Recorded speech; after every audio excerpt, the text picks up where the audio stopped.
தேமுதிகவின் உட்கட்சி பிரச்சனையில் தலையிட மதிமுக பொதுச் செயலாளர் வைகோவிற்கு தகுதி இல்லை என்று சந்திரகுமார் கூறியிருக்கிறார்.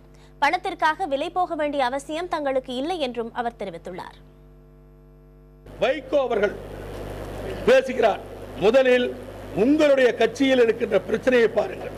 எங்களுடைய கட்சிக்குள்ளே இது எங்கள் உட்கட்சி பிரச்சனை. எங்கள் உட்கட்சி பிரச்சனையிலே தலையிடுவதற்கு வைகோவிற்கு யோக்கியதையும் இல்லை, அருகதையும் இல்லை.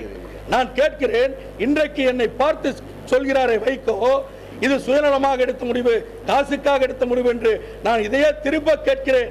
1992 வைகோ திமுகவிலே இருந்து வெளியேறி எல்லோரையும் ஒன்றிணைத்தாரே, அன்றைக்கு ஜெயலலிதாவிடம் பணம் வாங்கி கொண்டுதான் திமுகவை நான் உடைத்தேன் என்று வைகோ ஒப்புக்கொள்வாரானால் நானும் அதற்கு உடன்படுகிறேன். ஒரு கருத்துக்கு அவர் சொன்ன குற்றச்சாட்டை நான் ஒத்துக்கொள்கிறேன்.